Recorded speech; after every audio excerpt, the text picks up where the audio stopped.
How many bottles are filled every day? 100,000. 100,000.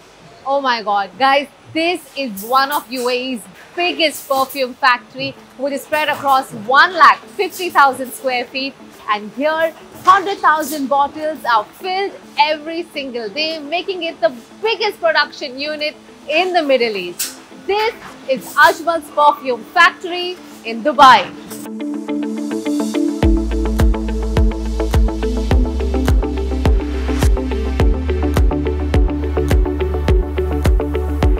What started in the owner's backyard is today Middle East's leading perfume brand. Ajmal Perfumes is exporting their products to more than 50 countries and they have more than 300 stores.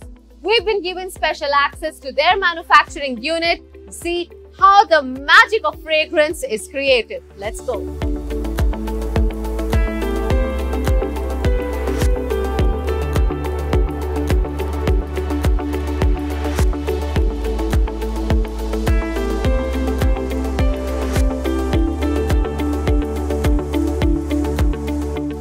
Well, this manufacturing unit is huge and they have too many divisions, and I can see the CEO of Ajmal Perfumes right here. Let me go meet him and ask him what goes behind making a perfume. Hello, Abdullah. Hey, how are you? Good, how are you? Good to see you here. Thank you so much for giving us access to this manufacturing Not at all. unit. It's my pleasure. But it's huge and Thank a you. bit difficult to comprehend. Okay. So what's happening here? What goes behind making a perfume? So it's not actually that complicated. I know the machines make it a little daunting. Basically, we take all the raw materials in their oil form and we put them into this, what we call maturation. Basically, they're being stirred so that they mix completely, so the chemical composition blends. After this, we take it to the other room where we will go and I'll show you what happens next. Wow, so how many rooms are there and how is the division really happening here? In terms of actual manufacturing, this is where you manufacture the oil. Then the other one is where you put the alcohol and water to make it the EDP, EDT. And then there is another room where the filling, and we're going to go there and see it. Wow, okay, then let's go.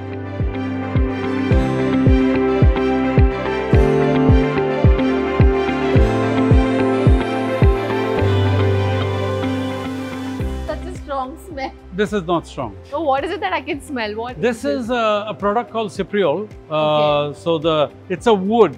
Okay. And the extract of the wood. You can smell the woodiness. Here is the oud resin that we extract. Abdullah, now I'm very intrigued to know how a perfume is actually made. So let's begin by talking about the raw materials. Where do you or where does Ajmal source its raw materials from? As we get some of the best raw materials from around the world, it's not just one area. It is places like Europe, Southeast Asia, India, obviously. This is where our absolute differentiation is, that we are absolutely vertically integrated. What that means is that we also grow our own raw materials. In my knowledge, there is no other company in the world that does this. People have factories, they have shops, they have distribution, but we go one step behind that as well. The raw materials come from all over the world, but they're sourced at the best possible places. So when you say you grow your own raw materials, tell me, where do you source these fragrances from? Is it usually the wood? It can be petals, such as roses and jasmine. It can be woods, okay? It can be roots. It can be leaves. It depends on the plant or the source where the oil will come from. And we all know essential oils, right? Yes. Any oil that comes from any of these is an essential oil, okay? And when these essential oils are put in a mixture, a concoction, that's the one that we saw earlier. That is the actual perfume, the origin, the oil itself. And then we will be going into the room where the oil is then converted into what we know as perfume or EDP, EDT, where basically the oil is mixed with alcohol and water. Okay. So let's have a look.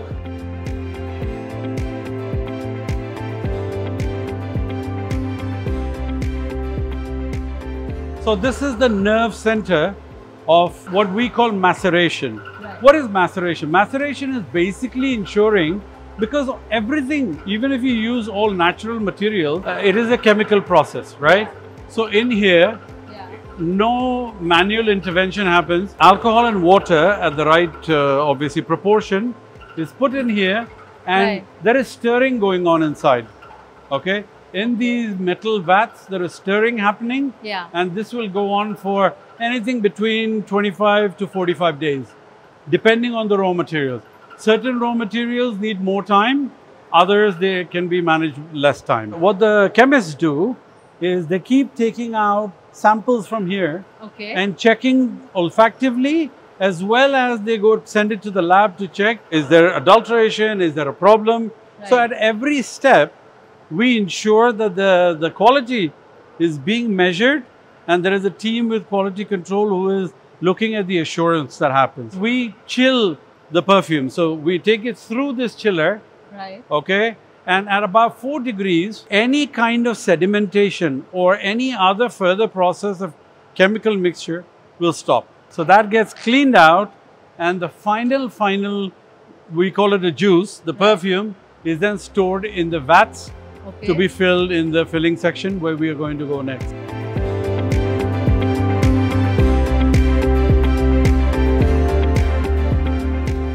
I can see a lot of men and machines here. So what's happening here? So this is the filling plant, and let me just quickly take you through how it works, right? This is where the bottle is placed inside the puck to hold it in place, because as we move through the filling machine, you'll see the different processes that happen. The first thing that happens is the cleaning. If you can see, the bottle is turned upside down. A gush of water is sprayed on the top so that it cleans it from inside. And then another area, we put pump in air so that the water residue comes out and it dries, and there is nothing else left in there. Because you don't want dust to be settled in there. Now we continue this way. The bottle is cleaned, it is dried. It now goes on to the filling area. Now in the filling area, it is all pre-set. If it's a 50 ml, is it a 70 ml, is it 100 ml?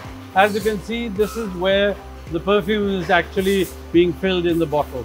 These are big pumps, as you would know, we call them actuators, and they would individually, manually put the actuator on the bottle. It moves forward, and the actuator is then pushed into place over here. Now, many other bottles, they also have a collar. This one doesn't, so there is no need for it.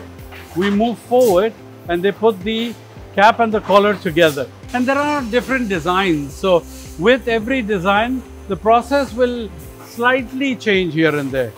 And that gets stamped in place. Now from here you can see it is being pumped in place. Wow, this is so fascinating. It's a great industry, I have to tell you. And the different thing about our factory is that most of these procedures can actually be automated, but we don't, because we believe in having employees so that there is more households that can get income as well. I want to know, how was it back in the day when your grandfather started this? These machines didn't exist, but the business has expanded so much over the years. How did the invention of this happen, and how was perfume packing back in the day, and also making? This kind of happened about 25 odd years ago. Okay, we had a small plant, we were doing the same thing, but in a very, very small scale. In my grandfather's time, there was no alcoholic perfumes. So there were concentrates like what people call attar. People have this thing, "Arey, ye to attar hai." Every perfume starts off as an attar. Only when it's mixed with alcohol and water, it becomes an EDT, EDP, what have you. So in his days, there was no sprays. There was only, from the bottle, you would pour it into these small bottles or big decanters, what have you. That's how it was. Then came the time for my father and uncles, where they then invested in small machinery, because there was some demand for these sprays. But there were not that many. That then further changed after I came. In fact, we have another factory, but this one was made and inaugurated in 2004. Okay. So since then also a lot more has been evolved. Right now we can do about 50,000 units a day. We are going to put more lines. Something that has caught my attention is the vision, mission and values board out there. So what is it all about, and is it to align everybody who's working at Ajmal Perfumes with your goals? Well, frankly speaking, this had happened way before I became CEO. Okay. So we had already put our vision and mission and values over there so that employees know, what is the vision of the organization. They understand the mission, the values. Will any organization in the world say they actually, execute everything? No, it doesn't work that way. But at least we are reminded all the time that, look, all of us should be in the same direction.